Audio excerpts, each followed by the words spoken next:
किधर बेटा मरी देख ली है जैसे हमारे लड़का कमर होले बड़े अल्लाह तो लागी अब करे बस तो वो हमारे लड़का हंसत रहे अरे दादा कोई रहा रे भारत कोई दारा भी ना रहा। 17 जून साल 2026 की वह बेहद गंभीर और अविस्मरणीय सुबह जब बिहार के भोजपुर जिले का एक छोटा सा गांव बिलौटी हमेशा हमेशा के लिए देश के इतिहास के पन्नों में दर्ज हो गया।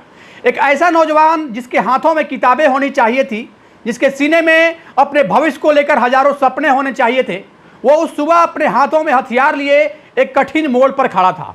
वो कोई पेशेवर मुजरिम नहीं था और न ही उसका कोई पुराना आपराधिक इतिहास था, लेकिन उस दिन पुलिस की भारी भरकम टीम उसे चारों तरफ से घेर चुकी थी। आप यकीन नहीं करेंगे, लेकिन यह सब कुछ किसी बंद कमरे में नहीं बल्कि दुनिया के सामने फेसबुक लाइव पर खुलेआम चल रहा था। एक तरफ खाकी वर्दी का अनुशासन था तो दूसरी तरफ व्यवस्था से निराश हुआ एक अकेला लड़का। लेकिन इसके बाद जो हुआ वो सुनकर आप गहरी सोच में पड़ जाएंगे। सच्चाई इतनी उलझी हुई और चौंका देने वाली थी कि जिसने भी इस घटना के बारे में सुना वह व्यवस्था की कार्य प्रणाली पर विचार करने लगा। यह कहानी महज एक टकराव की नहीं है, यह कहानी है एक ऐसे और उस युवा की जिसे समाज से लगाव था, उस विद्रोही की जिसे हालात ने विद्रोही बनाया, और उस पूरे घटनाक्रम की जिसका पर्दाफाश फेसबुक लाइव के उस आखिरी वीडियो ने कर दिया। कहानी की शुरुआत को समझने के लिए हमें थोड़ा पीछे जाना होगा, उस परिवार और उस शख्स के बारे में गहराई से जानना होगा जिसके इर्द गिर्द यह पूरा संवेदनशील वाकया घुमा। बिहार का भोजपुर जिला, जिसका शाहपुर थाना क्षेत्र और वहीं बसा है एक शांत सा गांव बिलौटी। इस गांव में रहता था काशीनाथ तिवारी का परिवार। काशीनाथ तिवारी कोई आम आदमी नहीं थे, बल्कि वह खुद बिहार पुलिस के महकमे में एक ईमानदार ड्राइवर के तौर पर अपनी पूरी उम्र निकाल चुके थे। वो 3 बेटे के पिता थे और उसी में एक का नाम था भरत भूषण तिवारी, उम्र 30 या 32 साल के बीच। भरत कोई अनपढ़ या राह चलता लड़का नहीं था, उसने बाकायदा बीएससी तक की पढ़ाई की थी। एक पढ़े लिखे युवा की तरह उसके मन में भी एक अच्छी नौकरी पाने की लालसा थी। कई सालों तक उसने कड़ा संघर्ष किया, दफ्तरों के चक्कर काटे, इंटरव्यू दिए, लेकिन व्यवस्था की धीमी चाल में एक आम लड़के को नौकरी कहां इतनी आसानी से मिलती है। जब हर दरवाजे से उसे निराशा हाथ लगी तो उसके भीतर का रोष किसी अपराधी की तरह नहीं बल्कि एक समाज सुधारक की तरह सामने आया। उसने अपने माता पिता के सामने हाथ जोड़कर कह दिया था कि वह अब कभी शादी नहीं करेगा और न ही अपना परिवार बसाएगा। उसने अपना जीवन पूरी तरह से समाज सेवा और गरीबों के अधिकारों की लड़ाई के लिए समर्पित कर दिया। यहां तक कि उसने अपना पिंडदान तक कर दिया था, जो इस बात का प्रतीक था कि अब इस दुनिया के मोह माया से उसका कोई वास्ता नहीं है। लेकिन भरत के भीतर की यह पीड़ा तब और बढ़ गई जब साल 2025 में बिहार में भयानक बाढ़ आई। गंगा नदी ने अपना ऐसा रूप दिखाया कि शाहपुर प्रखंड के जवनिया गांव के सैकड़ों घर पानी की चपेट में आ गए। लोग बेघर हो गए, उनके सिर से छत छिन गई और प्रशासन ने इन बाढ़ पीड़ितों को विस्थापित करने के लिए बिलौटी गांव के ही बाहरी इलाके में एक जगह दी। लेकिन यह जगह रहने के अनुकूल बिल्कुल नहीं थी। वो एक बहुत बड़ा जल भराव वाला क्षेत्र था, जहां बरसात के दिनों में 8 से 10 फीट तक पानी भर जा रहा था। यानी जिन लोगों को बाढ़ से निकाल कर लाया गया उन्हें व्यवस्था ने दोबारा एक वैसा ही कठिन परिस्थिति में धकेल दिया था। वहां न पीने का पानी था, न बिजली थी और न ही चलने के लिए कोई सड़क। जब भरत तिवारी ने उन परेशान चेहरों को देखा, बिलखते हुए बच्चों को देखा, तो उसका मन बहुत भारी हो गया और उसने ठान लिया कि वो इन गरीबों को उनका अधिकार दिलाकर रहेगा। उसने अधिकारियों के दफ्तरों के चक्कर लगाने शुरू कर दिए, कभी डीएसपी के पास, कभी डीएम के पास। वो बार बार गुहार लगाता रहा कि इस जल भराव वाली जगह में कम से कम मिट्टी तो भरवा दिया जाए साहब, ताकि लोग इंसान की तरह रह सकें। उसकी आवाज उठाने का ही नतीजा था कि वहां बिजली के पोल गड़ गए, सड़क का थोड़ा काम शुरू हुआ, गांव वाले उसे अपना रहनुमा मानने लगे थे। लेकिन भरत का यह अड़ियल रवैया, यह बेबाक अंदाज अधिकारियों की नजरों में खटकने लगा था। सिस्टम ने एक पढ़े लिखे समाज का भला चाहने वाले लड़के को परेशान करना अंततः शुरू कर दिया। और फिर एक दिन ऐसा आया जब भरत के सब्र का बांध टूट गया। उसने महसूस किया कि संवाद की भाषा या प्रशासन और अधिकारी नहीं समझते। उसने अपना रास्ता बिल्कुल बदल दिया। एक दिन जब वह एसडीएम दफ्तर से निराश होकर, अपमानित होकर लौटा तो उसके भीतर एक अजीब सा द्वंद्व चल रहा था। रातों की नींद उड़ चुकी थी, वो करवटें बदलता रहा और उसकी आंखों के सामने बस उन बाढ़ पीड़ितों के चेहरे दिखाई देते। और इसी तड़प और आवेश में उसने एक गलत फैसला ले लिया और वह फैसला था हथियार उठाने का। उसका मकसद किसी को नुकसान पहुंचाना बिल्कुल नहीं था, बल्कि वह इस हथियार के दम पर अधिकारियों पर दबाव बनाकर गरीबों का काम करवाना चाह रहा था। यही उसकी सबसे बड़ी और गंभीर भूल साबित हुई। उसने सोशल मीडिया, खास करके फेसबुक का सहारा लिया। उसने फेसबुक पर एक के बाद एक कई पोस्ट करने शुरू किए। उसने खुलेआम सिस्टम की कड़ी आलोचना की, पुलिस प्रशासन को चुनौती दी और यहां तक कि एक अधिकारी को गंभीर परिणाम भुगतने की चेतावनी तक दे डाली। उसने वीडियो में कहा कि आज के बाद अगर कोई नेता या मंत्री झूठे वादे करेगा तो उसे बख्शा किसी भी कीमत पर नहीं जाएगा। यह वीडियो सोशल मीडिया पर बहुत तेजी से फैल गए। जैसे ही यह भड़काऊ पोस्ट और हथियार के साथ वाले वीडियो आला अधिकारियों और पुलिस के कानों तक पहुंचे, पूरा महकमा हरकत में आ गया। जो पुलिस गरीबों की शिकायत पर महीनों तक काम नहीं करती थी, वो अपने ऊपर बात आते ही तुरंत एक्शन में आ गई। लेकिन असल में कहानी तो अब शुरू होने वाली थी, जब 16 जून को पुलिस पहली बार भरत के घर पहुंची। 16 जून दिन मंगलवार दोपहर का वक्त था। शाहपुर थाने की पुलिस अपनी टीम के साथ भरत तिवारी के घर जा पहुंची। पुलिस का मकसद था उस हथियारबंद लड़के को काबू में करना। लेकिन जब पुलिस अंदर दाखिल हुई तो नजारा देखकर वे पूरी तरह सतर्क हो गए। भरत तिवारी अपने घर के आंगन में एक खटिया पर बैठा हुआ था और उसके हाथ में वही हथियार था।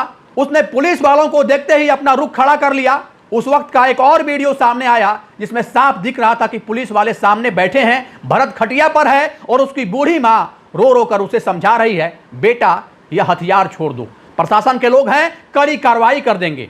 मां की आवाज में एक ऐसी तड़प थी जो किसी को भी भावुक कर दे। लेकिन भरत उस वक्त जैसे किसी और ही सोच में डूबा था।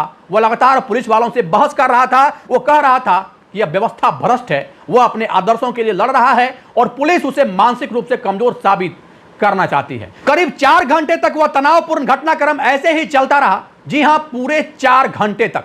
जरा सोचिए, एक घर में पुलिस मौजूद है, एक लड़का हथियार लिए हुए है, लेकिन पुलिस ने उसे पकड़ने की कोई त्वरित कोशिश नहीं की, न कोई विशेष बल का इस्तेमाल किया, न उसे बातों में उलझाकर निहत्था किया। 4 घंटे बाद पुलिस की टीम चुपचाप वहां से वापस लौट गई और जाते जाते उन्होंने एक प्रेस रिलीज जारी कर दी जिसमें साफ अक्षरों में लिखा था कि भरत भूषण तिवारी मानसिक तनाव से ग्रस्त यानी दिमागी तौर पर परेशान है। हम उसे इलाज के लिए मानसिक स्वास्थ्य केंद्र भेजने की तैयारी कर रहे हैं। यह पुलिस का अपना बयान था जिसमें उन्होंने खुद माना था कि वह एक मानसिक अवसाद से गुजर रहा है। लेकिन किसी को यह अंदाजा नहीं था कि यह पुलिस की एक अगली रणनीति का पहला हिस्सा था। रात के साय में जो कुछ भी होने वाला था वो किसी भी सभ्य समाज के लिए गंभीर सवाल था। 16 जून की वो रात भरत के परिवार के लिए बेहद भारी रात थी। भरत घर के अंदर था, लेकिन उसे यह मालूम नहीं था कि बाहर अंधेरे में पुलिस की कई टीमें, एसटीएफ के जवान और भारी पुलिस बल उसके घर की घेराबंदी कर चुके थे। रात के सन्नाटे में झिंगुरों की आवाज के बीच पुलिस के जूतों की आहट घर के बाहर गूंज रही थी। पुलिस इंतजार कर रही थी कि वह बाहर निकले और उसे हिरासत में ले लिया जाए। लेकिन भरत रात भर बाहर नहीं आया और अगली सुबह 17 जून की वो अनअपेक्षित सुबह आसमान में हल्की हल्की रोशनी छा रही थी, जब भरत को इस बात का एहसास हुआ कि उसका घर पुलिस छावनी में अब तब्दील हो चुका है। उसका दिल जोर से धड़कने लगा। उसे समझ आ गया था कि यह पुलिस उसे आसानी से छोड़ने के इरादे से नहीं आई है। वो भागता हुआ अपने घर की छत पर पहुंचा और उसने देखा कि चारों तरफ से पुलिस मुस्तैद है। उसने तुरंत अपना मोबाइल निकाला और एक बार फिर फेसबुक लाइव शुरू कर दिया। यह वो वीडियो था जिसने आगे चलकर पूरे देश का ध्यान खींचा। वीडियो में वो काफी परेशान सा दिख रहा था। वो तेज आवाज में कह रहा था, देखिए यह सब मुझे पकड़ने आए हैं, बड़े अधिकारियों ने इन्हें भेजा है। उसने पुलिस वालों को काफी तीखी बातें भी कही। उसी घबराहट और रोष में उसने अपने हथियार से हवा में कुछ फायर कर दिए। उस अप्रत्याशित आवाज से पुलिस वाले एक पल के लिए सतर्क होकर पीछे हट गए। यही वो मौका था जिसका फायदा उठाकर भरत तेजी से सीढ़ियां उतरा, अपनी बाइक चालू की और तेजी से वहां से निकल गया। वह बाइक चलाता हुआ गांव से करीब 1.5 किलोमीटर दूर उसी जगह पर जा पहुंचा जिसके हक के लिए वह लगातार लड़ रहा था, जवनिया गांव। बाढ़ पीड़ितों का वह विस्थापित इलाका, वो एक खुला मैदान नुमा जगह थी जहां चारों तरफ पानी भरा हुआ था और गरीबों की छोटी छोटी झोपड़ियां थी। लेकिन पुलिस उसके पीछे पीछे बहुत जल्द वहां भी पहुंच गई। वहां एसटीएफ के जवान सुरक्षा जैकेट पहने हुए थे। पुलिस की 3 गाड़ियां वहां आकर रुकी। आसपास के जो ग्रामीण वहां मौजूद थे, पुलिस ने उन्हें सुरक्षा की दृष्टि से वहां से हटाना शुरू कर दिया। हट जाइए यहां से, अभी कार्रवाई होगी, किसी को भी चोट लग सकती है, पुलिस वालों ने साफ साफ निर्देश दे दिया। पुलिस वालों की यह हिदायत सुनकर बेचारे गरीब गांव वाले अपने बच्चों को सीने से चिपकाकर खेतों की तरफ जाने लगे। वो भीतर से घबरा रहे थे। उन्हें समझ नहीं आ रहा था कि उनके अधिकारों के लिए लड़ने वाले इस लड़के के साथ क्या होने वाला है। अब उस खुले मैदान में एक तरफ पूरी तरह से साजो सामान के साथ पुलिस फोर्स खड़ी थी और दूसरी तरफ एक अकेला लड़का जिसके एक हाथ में हथियार था और दूसरे हाथ में मोबाइल जिससे वो फेसबुक लाइव कर रहा था। यह कोई फिल्मी दृश्य नहीं था, यह एक बेहद गंभीर परिस्थिति थी जो कैमरे की नजर में कैद हो रही थी। अब शुरू होता है उस घटना का वो अहम पल जिसने पूरी पुलिस थ्योरी पर गंभीर सवाल खड़ा कर दिए। दोनों तरफ से बातचीत का सिलसिला शुरू हुआ। लाइव वीडियो में साफ सुनाई दे रहा था कि भरत पुलिस वालों से अपनी शर्तें मनवाने की कोशिश कर रहा था। वो कह रहा था कि मेरे समाज और देश में जो काम होने चाहिए वो बिना किसी भ्रष्टाचार के होना चाहिए। जो बाढ़ पीड़ितों की मांगे हैं वो हर हाल में पूरी होनी चाहिए। क्या आप मेरी यह मांगे पूरी करेंगे? सामने से एक डीएसपी स्तर के अधिकारी की आवाज आती है, हाँ तुम्हारी सारी मांगे पूरी की जाएगी, तुम बस हथियार नीचे रख दो। भरत की आंखों में एक उम्मीद नजर आती है। उसे लगता है कि शायद उसकी आवाज सुन ली गई है। वो कहता है, अगर मेरी मांगे पूरी होगी तो मुझे अपना विरोध वापस लेने में कोई समस्या नहीं है, लेकिन याद रखना अगर तुम लोगों ने मेरे साथ कोई भी छल किया, कोई भी धोखा किया तो इसका अंजाम बहुत बुरा होगा। अधिकारी लगातार उसे आश्वस्त कर रहे थे कि कोई धोखा नहीं होगा। करीब 5 मिनट तक यह बेहद तनावपूर्ण बातचीत ऐसे ही चलती रही। हर एक सेकेंड धड़कन को बढ़ाने वाला था और फिर वीडियो में वो सबसे बड़ा और निर्णायक पल आता है। भरत कहता है, तो चलिए रख देते हैं हथियार, लीजिए भरोसा कीजिए। इतना कहकर वो अपने हाथ से उस हथियार को पुलिस के सामने की तरफ फेंक देता है। हथियार जमीन पर गिरता है। उसके हाथ पूरी तरह से खाली हो चुके थे। उसने सरेंडर कर दिया था, उसने कानून के आगे खुद को सौंप दिया था। और जैसे ही वो हथियार नीचे रखता है, पुलिस वाले कड़े शब्दों में और आक्रामक रुख अख्तियार करते हुए आगे बढ़ते हैं। ज्यादा बातें मत बनाओ, इसे नीचे ही रहने दो। उसी क्षण भरत के हाथों से मोबाइल हिलता है और फेसबुक लाइव का वीडियो अचानक बंद हो जाता है। लेकिन हकीकत इतनी चौंकाने वाली थी कि वीडियो बंद होने के ठीक कुछ सेकंड बाद ही वहां जो हुआ उसने सबको पूरी तरीके से स्तब्ध कर दिया। वीडियो बंद होते ही उस खुले मैदान में एक तेज और अप्रत्याशित शोर गूंज उठा। 1 2 3 4 लगातार कई बार आवाजें आई। दूर खेतों में गए गांव वालों ने जब यह शोर सुना तो वह बुरी तरह सहम गए। जब स्थिति थोड़ी साफ हुई तो भरत तिवारी, जो चंद सेकंड पहले निहत्था होकर सरेंडर कर चुका था, वो जमीन पर बेसुध और बेहद नाजुक हालत में पड़ा हुआ था। पुलिस की थ्योरी कहती है कि उसने हथियार फेंकने के बाद दोबारा उठाने की कोशिश की और पुलिस पर हमला किया, जिसके जवाब में पुलिस ने आत्मरक्षा हेतु उस पर कार्रवाई करते हुए पैरों की तरफ निशाना लगा दिया। लेकिन प्रत्यक्षदर्शियों और परिवार का बयान कुछ और ही कहानी बयां कर रहा था। गांव वालों ने बताया कि जैसे ही उसने हथियार फेंका, पुलिस वालों ने उसे चारों तरफ से घेर लिया, उसे दबोच लिया गया और उसके बाद उस पर बहुत ही करीब से सख्त कार्रवाई की गई। सिर्फ पैरों पर नहीं बल्कि उसके शरीर के अन्य हिस्सों पर भी बिल्कुल नजदीक से 1 2 नहीं बल्कि 4 या 5 गोलियां मारी गई। किसी ने यह भी बताया कि पुलिस वालों ने उसे काफी सघन तरीके से शारीरिक रूप से काबू किया। एक प्रत्यक्षदर्शी ने तो भावुक होते हुए यहां तक कहा कि जब भरत को पुलिस गाड़ी में ले जा रही थी तब वह होश में था। वो हाथ हिलाकर अपने गांव वालों की तरफ देख रहा था, लेकिन गाड़ी के अंदर ले जाने के बाद भी हालात और बिगड़ गए। गंभीर रूप से घायल भरत को पुलिस पहले शाहपुर के एक छोटे से अस्पताल में ले गई। वहां के डॉक्टरों ने उसकी नाजुक हालत को देखकर उसे तुरंत आरा के सदर अस्पताल रेफर कर दिया। आरा के अस्पताल में जब वह पहुंचा तो उसकी स्थिति बेहद कमजोर हो गई थी। डॉक्टर एमएच अंसारी ने बाद में बताया कि उसके पैर और शरीर के निचले हिस्से में गहरी चोटें थी। स्थिति पूरी तरह नियंत्रण से बाहर हो रही थी। उन्होंने किसी तरह उसे स्थिर करने की कोशिश की, लेकिन हालत इतनी नाजुक थी कि उसे पटना के पीएमसीएच अस्पताल के लिए रेफर करना पड़ा। पटना पहुंचते पहुंचते उस नौजवान की हालत इतनी बिगड़ चुकी थी कि उसने हमेशा के लिए अपनी आंखें मूंद ली। जो लड़का सुबह तक अपने हक की बात कर रहा था वो अब इस दुनिया से जा चुका था। जब वो दुखद खबर बिलौटी गांव पहुंची तो वहां सिर्फ दुख नहीं बल्कि एक भारी रोष उठ खड़ा हुआ। भरत की बूढ़ी मां आशा देवी का बिलाप आसमान चीर रहा था। वो रोते हुए कह रही थी कि मेरे बेटे के साथ यह क्या हुआ? उसने तो हथियार रख दिया था ना, फिर उसके साथ ऐसी कार्रवाई क्यों की गई? पिता काशीनाथ तिवारी, जो खुद एक रिटायर्ड पुलिस वाले थे, उनकी आंखों में आंसू और व्यवस्था के प्रति एक गहरी निराशा थी। उन्होंने बताया कि सुबह से ही पुलिस ने उन्हें थाने में बिठा कर रखा था। उन्हें बताया गया था कि उनके बेटे को हल्की चोटें आई है, वो ठीक हो जाएगा, लेकिन शाम को उन्हें यह बताया गया कि उनका बेटा भी इस दुनिया में नहीं रहा। गांव के लोग, वो बाढ़ पीड़ित जिनके लिए भरत ने अपना सब कुछ दांव पर लगा दिया था, वो सब सड़कों पर उतर आए। आक्रोश इतना गहरा था कि सैकड़ों लोगों ने आरा बक्सर नेशनल हाईवे को रोककर अपना विरोध जताया। पुलिस प्रशासन जवाब दे के नारों से पूरा हाईवे गूंज उठा।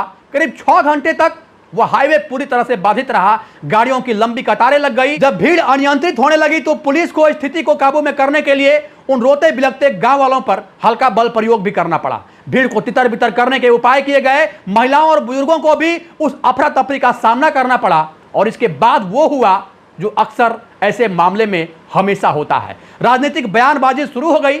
भरत तिवारी का Facebook live video social media पर वायरल हो चुका था। लाखों लोग देख चुके थे कि उसने अपना हथियार जमीन पर रख दिया था। सवाल उठने लगे कि सरेंडर करने के बाद इस तरह की सख्त कार्रवाई का सामना आखिर क्यों करना पड़ा। अगर वह मानसिक अवसाद में था तो क्या पुलिस को अनसुरक्षित विकल्पों का इस्तेमाल नहीं करना चाहिए था। मामला पटना के सियासी गलियारों तक अब गूंजने लगा। विपक्ष ने सरकार से कड़े सवाल पूछने शुरू कर दिए। नेताओं ने आरोप लगाया कि यह कोई सामान्य कार्रवाई नहीं बल्कि एक अत्यंत विवादित घटना है। उधर सरकार के भीतर भी अलग अलग राय सामने आने लगी। फजियत से बचने के लिए सरकार ने तुरंत संज्ञान लेते हुए शाहपुर के थाना अध्यक्ष राजेश मालाकार, एक दरोगा और कुछ सिपाहियों को तत्काल प्रभाव से निलंबित कर दिया। लेकिन यह सस्पेंशन किस बात का था? पुलिस ने अपना पक्ष रखते हुए कहा कि यह सस्पेंशन 16 जून की उस घटना के लिए है जब पुलिस 4 घंटे तक भरत को बिना हिरासत में लिए छोड़कर आ गई थी। यानी पुलिस अभी भी इस बात पर कायम थी कि उनके द्वारा की गई कार्रवाई नियमों के दायरे में थी। लेकिन घटनाक्रम यही नहीं रुकता है। व्यवस्था की जटिलता का एक और रूप तब सामने आया जब पुलिस ने 3 अलग अलग एफआईआर दर्ज कर दी। पहली एफआईआर भरत के खिलाफ जिसमें उस पर पुलिस कार्य में व्यवधान डालने का आरोप था। दूसरी एफआईआर गांव के उन 14 नामजद और अन्य लोगों के खिलाफ जिन्होंने विरोध जताते हुए सड़क जाम की थी। और तीसरी एफआईआर ने तो संवेदनाओं को ही झकझोर कर रख दिया। पुलिस ने मृतक भरत तिवारी के बूढ़े पिता काशीनाथ तिवारी और उसके भाई चंदन तिवारी के खिलाफ भी मामला दर्ज कर दिया। उन पर आरोप लगाया गया कि उन्होंने अपने घर में आपत्तिजनक हथियार छिपा रखी थी। जरा सोचिए, जो परिवार एक गहरे सदमे से गुजर रहा हो उसी को कानूनी पचड़ों में उलझा दिया गया। इसी बीच सोशल मीडिया पर भरत तिवारी का एक और वीडियो सामने आया। यह वीडियो शायद उसने कुछ दिन पहले ही रिकॉर्ड किया था। उस वीडियो को देखकर कोई भी इंसान भावुक हुए बिना रह नहीं सकता। उस वीडियो में भरत बेहद शांत और गंभीर मुद्रा में बैठा था। उसने कहा कि मैं आज अपनी अंतिम इच्छा प्रकट करने आया हूं। मेरे इस त्याग के बाद मेरे इस शरीर को दान कर दिया जाए। इसकी सबसे पहली प्राथमिकता मेरी आन बान शान भारतीय सेना को दी जाए ताकि मेरे अंग उन वीर जवानों के काम आ सके। दूसरे स्थान पर यह प्रशासन को दिया जाए और तीसरे स्थान पर उन गरीब और असहाय मजदूरों को दिया जाए जिसके पास इलाज के साधन नहीं है। जरा ठहर कर सोचिए, एक लड़का जिस पर गंभीर आरोप लगे वह अपने अंग भारतीय सेना और गरीबों को दान करने की बात कर रहा था। उस लड़के ने अपने लिए कभी कोई सुख नहीं मांगा। वह तो गरीबों की आवश्यक सुविधाओं के लिए लगातार लड़ता रहा। वह वीडियो जैसे ही वायरल हुआ उन तमाम लोगों की सोच को एक नई दिशा मिली जो भरत तिवारी को महज एक अपराधी समझ रहे थे। आज बिहार का वो बिलौटी गांव गहरे सन्नाटे में है। वो बाढ़ पीड़ित जिनके लिए भरत ने आवाज उठाई थी आज भी वैसे ही चुनौतीपूर्ण परिस्थिति में जीने को मजबूर है। भरत की मां आज भी दरवाजे की तरफ टकटकी लगाए देखती है। पिता कानूनी और प्रशासनिक व्यवस्था से निराश हो चुके हैं। उच्च स्तर से इस पूरे मामले की गहन जांच के आदेश तो दे दिए गए हैं, लेकिन क्या इस जांच से कभी असल तस्वीर बाहर आ पाएगी? यह कहानी कई अहम सवाल छोड़ जाती है। अगर हर वो इंसान जो व्यवस्था की कमियों पर सवाल उठाएगा और उसे इस तरह के गंभीर परिणामों का सामना करना पड़ेगा तो हमारे समाज के लोकतांत्रिक मूल्यों का आखिरकार क्या होगा? भरत तिवारी का तरीका गलत हो सकता है, कानून हाथ में लेना बिल्कुल अनुचित था, लेकिन क्या उस परिस्थिति को और भी शांतिपूर्ण तरीके से संभाल नहीं सकते थे? पुलिस के बयान के हिसाब से अगर भरत मानसिक रूप से अस्वस्थ था तो एक मानसिक रोग से ग्रसित शख्स का इनकाउंटर कर देना कहां उचित है? दोस्तों, इस कहानी को आप तक पहुंचाने का हमारा मकसद किसी भी तरह से व्यवस्था का अनादर करना या नियमों को तोड़ने का समर्थन करना बिल्कुल नहीं है। एक जिम्मेदार नागरिक और समाज का हिस्सा होने के नाते हमारा उद्देश्य सिर्फ उन घटनाओं का निष्पक्ष विश्लेषण करना है जो हमें हमारे समाज की वास्तविकताओं से रूबरू कराती है। यह कहानी हमें सोचने पर मजबूर करती है कि एक संतुलित और संवेदनशील व्यवस्था कितनी जरूरी है ताकि भविष्य में किसी भी युवा को निराशा में ऐसे कदम न उठाने पड़े और प्रशासन भी स्थितियों को और अधिक मानवीय दृष्टिकोण से संभाल सके। अगर आपको हमारा यह प्रयास, हमारा यह विश्लेषण, हमारी यह प्रस्तुति सार्थक लगी हो तो इस वीडियो को अपना समर्थन जरूर दें। इसे अपने दोस्तों और परिवार के साथ साझा करें ताकि समाज में एक सकारात्मक जागरूक चर्चा की शुरुआत हो सके। और हाँ, चैनल जनतक न्यूज को सब्सक्राइब जरूर करें ताकि भविष्य में भी हम आपके लिए ऐसी ही जानकारी से भरी और सामाजिक सरोकार वाली कहानियां लाते रहें। ताकि इस पूरे घटनाक्रम और प्रशासनिक कार्रवाई को आप किस नजरिए से देखते हैं, अपनी राय निष्पक्षता के साथ कमेंट बॉक्स में जरूर दें। मिलते हैं बहुत जल्द एक और नए विषय और वीडियो के साथ। तब तक के लिए जहां भी रहें सावधान रहें, सुरक्षित रहें, अपना ख्याल रखें। जय हिंद, जय भारत।